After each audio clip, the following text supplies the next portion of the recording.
And it's time to catch up with Friday's business news with Nona Peltier. Consumer confidence, you've got the latest. So it's on the rise, but a bit still short from where we were at before COVID. Yeah, for sure it is. And part of that is, of course, because of the housing market.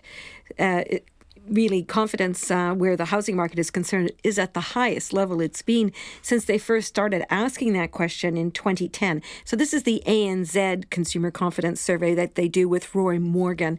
And interesting that the housing market is leading this, although that's not expected to last.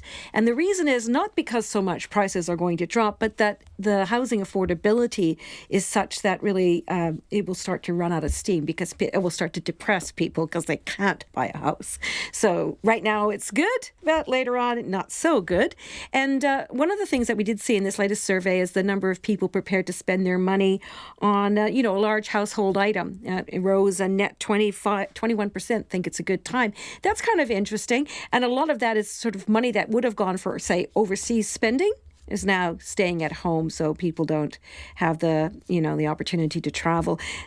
Overall, it's kind of a mixed consumer sentiment survey because it's still not as strong as it has been. The latest numbers show that, look, it rose 2 points to 114, but that's still well short of a historic average of 120.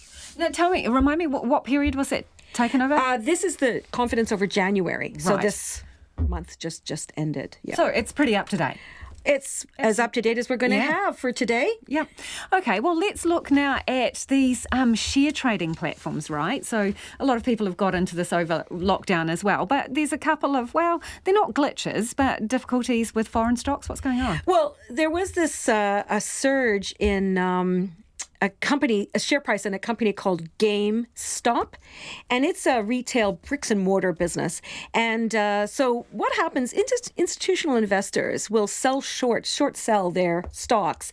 So on the idea that the price of these stocks today will drop tomorrow, and then when they have to fill that position, and they'll get them at a cheaper price. Well, some of these retail investors banded together and thought, hey, we can play this game too, and brought the price up. So institutional investors had to fill their short positions at higher prices, not lower prices, which caused all sorts of chaos. And the prices rose and rose to the point where it unsettled Wall Street overall and caught the attention of the new treasurer, Janet Yellen, and the Securities Commission and many others. And it also caused the apps that were selling the shares to retail investors to put pauses, basically. So it was the mouse that roared, basically. Yes. Some people are calling it David and Goliath. Other people are saying it's mischief-making, market manipulation, all range of things. What it is exactly is basically retail investors doing to Wall Street what we've seen social media do to the media, for example, or banking, or what have you. There's a disruption going on, and this is going to be probably something that we're going to see more of. I don't know that you would call it unsophisticated trading. These people certainly seem to know what they were doing, but not everyone would have known. And so our local software app suppliers, Hatch, for example, Shares is another, are focusing on education to make sure that investors who are less sophisticated and perhaps don't really know what they're getting themselves into take a good look at the risks involved. These are, short selling. Most people don't even understand what that is. Never mind play the game. So beware. Okay. What else has been going on in the markets today, Nona? Overall, the market has a sort of a negative tone, not just because of this, this Wall Street thing with the GameStop, not only with GameStop, but other companies like even American Airlines and BlackBerry. So anyway, this unsettled the market somewhat, but also just generally the job numbers, the jobless numbers in the United States are at, contracted as fast as they did in World War II. People are worried about how the COVID-19 is taking over, world economies. So that's weighing on the market. So overall, though, we ended up 41 points, which is pretty darn good.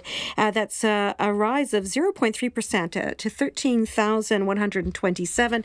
And our dollar is steady. So that's quite good. It's steady at 71.5 US cents, 93.6 Australian, and 52.2 pence. So it looks like New Zealand is just steady as she goes for now. Thanks, Nona. Nona Peltier with our business update.